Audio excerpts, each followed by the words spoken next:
Hello Fivers. Di konten sebelumnya, saya sempat membahas tentang apa itu Deep Web dan Dark Web. Dan, sebelum membahas tentang apa itu Mystery Box dan bagaimana cara membelinya, saya akan membahas dulu situs-situs berbahaya apa yang ada dalam Dark Web.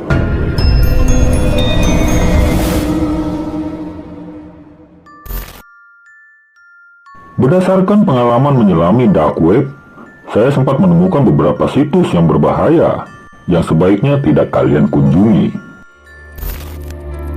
Rent a Hitman. Pernah nonton film soal pembunuh bayaran? Nah, di dunia nyata ini ternyata kamu juga bisa menyewa seorang pembunuh bayaran alias hitman.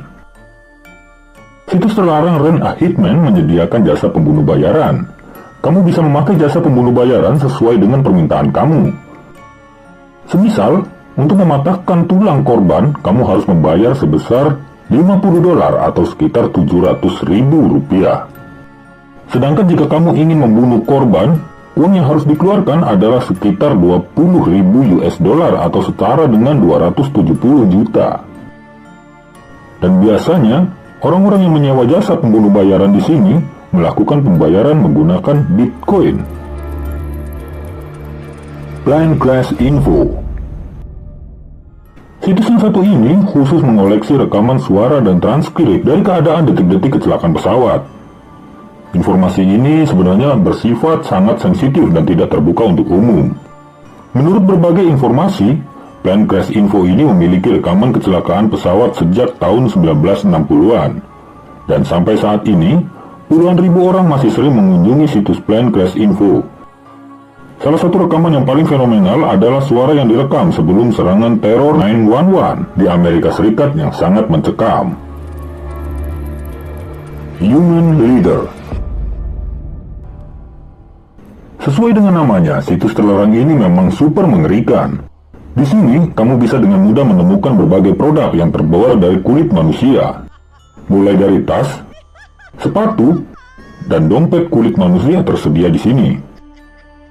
Harganya pun bikin geleng-geleng kepala. Ada barang yang dijual mencapai harga sekitar 400 juta rupiah. Suicide Guide. Sesuai dengan namanya, Suicide Guide ini adalah situs yang mengajarkan langkah-langkah untuk bunuh diri. Situs ini disebut-sebut meningkatkan resiko bunuh diri, terutama untuk orang-orang yang memang sedang mengalami depresi. So, buat kalian, janganlah pernah membuka situs ini. Creepypasta. Buat kalian yang hobi dengar cerita horor mungkin berani untuk membuka creepypasta. Situs yang satu ini sempat populer karena cerita-cerita horornya. Dan pengunjung situs ini pun cukup tinggi, hampir sekitar 600.000 pengunjung setiap bulannya. Cerita yang paling terkenal dari creepypasta adalah soal Slenderman, seorang pria jangkung yang sering menculik anak-anak dan membunuhnya di hutan. Situs ini punya dampak buruk, karena pada tahun 2014, seorang remaja berusia 14 tahun membunuh teman sekelasnya dengan sadis karena terinspirasi cerita dari creepypasta. Cannibal Cafe. Situs yang satu ini mungkin sama seramnya dengan Human Leader nih. Cannibal Cafe adalah forum online yang sudah ada sejak tahun 1994. Dan hampir semuanya beranggotakan orang yang kanibal. Situs Cannibal Cafe ini bahkan sudah diblokir di hampir semua negara. Karena di sini, kamu bisa dengan mudah membeli daging manusia secara online. Dan, selain itu, ada yang lebih sadis. Karena, setiap orang juga bisa menawarkan diri untuk dimakan. Hardcore. Kalau situs yang satu ini lebih mengarah ke hal-hal yang menjijikan dan sadis. Pasalnya, di Hardcore ini banyak sekali menampilkan gambar dan video gore. Hardcore sempat terkenal karena salah satu video soal penyiksaan wanita Jepang.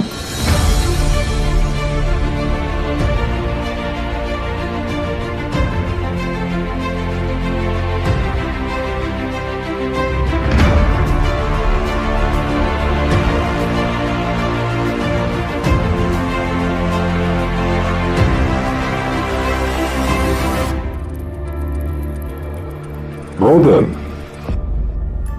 Situs yang terakhir ini nggak kalah seram dari situs-situs yang dibahas sebelumnya. Rotten berisi sekumpulan hal-hal aneh yang tentu saja nggak biasa, karena di sini kamu bisa melihat berita, foto, video tentang hal yang nggak wajar, mulai dari kecelakaan maut sampai kanibalisme. Dan Rotten ini ternyata sudah lama berdiri. Situs ini terlihat aktif dari tahun 1996. Selain itu, banyak sekali situs-situs yang lain seperti penjualan senjata, narkoba, jasa teror, penyiksaan, dan lain-lain.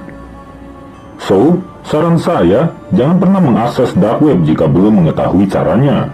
Karena banyak sejarah korban dari para pelaku kejahatan di dark web awalnya adalah para pengguna internet yang penasaran dengan hal-hal yang terjadi di dark web.